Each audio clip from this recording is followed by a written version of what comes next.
off week is behind you. You're entering your first conference game, college. You guys have seen them before. What are your thoughts? It's exciting.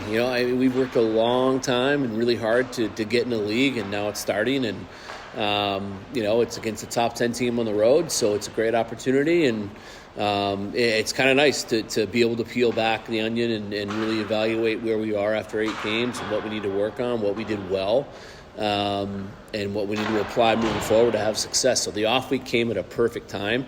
And now it's a new season. Heading into conference play, everybody's in first place as of today, and hopefully we stay there after the weekend. Where do you feel you guys are? What are the pros and cons after your first Well, there's some really, really good pros. We're a great possession team. We've pretty much outpossessed everybody that we played. And when you're outpossessing somebody and you're as bad as we've been at the faceoff dot, that says a lot. So if we can improve our efficiency at the faceoff dot, which is a huge focus the last 2 weeks, possession time will go up even more. And we're getting out of our zone very well. Our breakouts are our top 5 in the country analytically. Our zone entries are really good. We need to be way better at the face-off dot, and we need to get to dirty areas. We got to get to the inside in the offensive zone and not rely on skill so much as will. And it's cliche, but it's true. But that's really the only thing we're missing is finishing opportunities, and we got to get in goalies' eyes. We got to get to the blue paint, and we just got to get more bodies in the net. Defensively, we're very sound in a lot of different areas.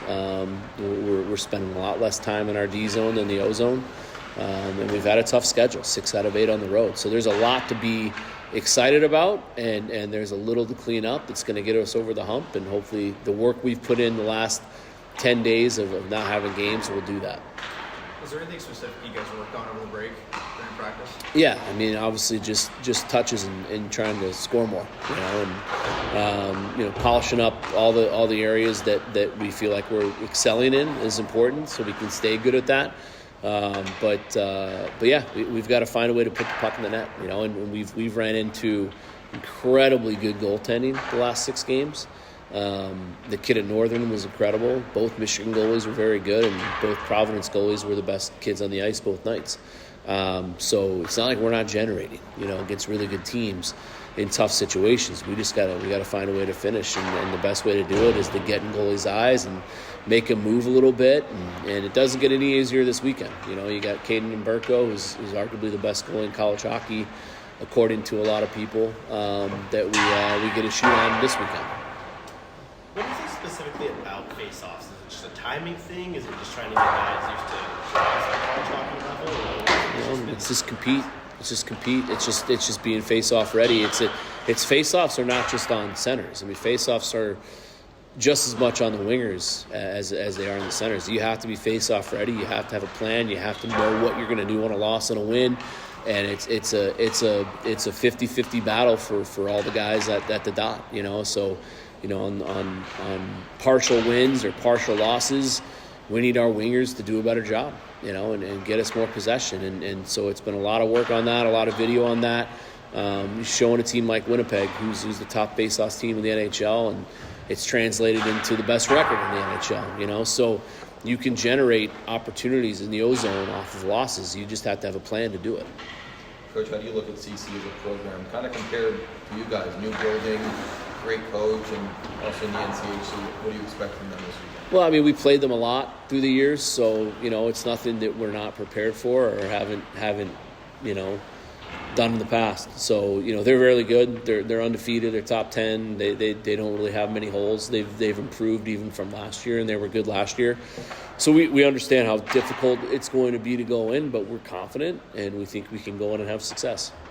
Talk about competing and really just staying true to yourselves throughout the season, regardless conference or independent. But has there been any shift in approach or mood in the locker room going into now that you know? Yeah, I think it's a different, for us as a program, it's a first, right? And that's kind of the message is, hey, we only have one first game in the NCHC ever, right? And all these guys get the honor and the opportunity to compete in that game, and it's on us to write the script, not to let them dictate how it goes. We need go in and dictate how this goes, and we have the team that can do it. So it's a great opportunity. Like I said, we only get one, and it's Friday.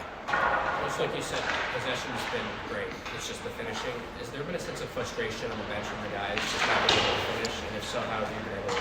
Yeah, I mean, I think you just got to keep them focused and positive. And I mean, look at Northern Michigan. Possession was almost 70-30 throughout the series, and both games went down to the wire because their goalie was incredible. But that's the great equalizer in hockey, right? And our goalies have been very good too. But again, when you're running into hot goaltending, at some point you have to take the bull by the horns and do things that you're not doing in order to have success. And it's simple. It's just getting the dirty areas, paying the price, getting more bodies in the blue paint, and banging some ugly ones home. Coach, this year we talked about possession a lot throughout all the games so far. Has that been a main thing that you guys worked on over the offseason and said this is one thing that we're going to be really good at? Yeah, we have a skilled team, and we're deep, and we have some major guys out, right? But and I have through the first 8 games. But the other team can't score when they don't have the puck. It's really that simple. So you want to have the puck as much as you can. Coach, Colorado College has had a strong recruiting class, and now they're one of the top teams in the NCHC. Are they kind of on a similar trajectory to where you guys see yourselves? It's kind of different timelines. No, not necessarily. No, I mean, I've got a great amount of respect for their staff. They've done a great job in building up the program in the short time that they've been there, and their goals are probably the same as ours, and let's just start hanging banners in their new arena. But other than that, I don't see too much from a similarity standpoint. You talked about your power play before that Northern Michigan series, and then you got one there. What are some areas that you liked to maybe improve on and didn't like on that? It's just making sure that our players understand that good power plays generally fail 80% of the time, right? So it's just staying positive, staying upbeat, getting us momentum. We want every power play opportunity to the very least just get us momentum. You're not going to score, as much as you'd like to. Last year we had one of the top 10 power plays in the country. It was a little over 26%, so you get a 74% fail rate, right? So you got to accept the fact that you're not going to score every time. It's just getting us momentum and not letting the other team's kill get them momentum. That's the biggest focus that we want our guys to focus on. Month into the season, what are your thoughts on Colton Potter's play so far? He's been great. He's playing 2 ways, and I'm really happy with how he's played defensively. He's one of many guys down the middle that we need to be a little bit better at the face-off dot. If there's one area of improvement, that's it. And you're probably going to get that with a 17-year-old playing against big old kids. So, we're gonna work on how to help him out in that area. But he's been very good. He's played both ways. He's got 4 points. He could easily have 10.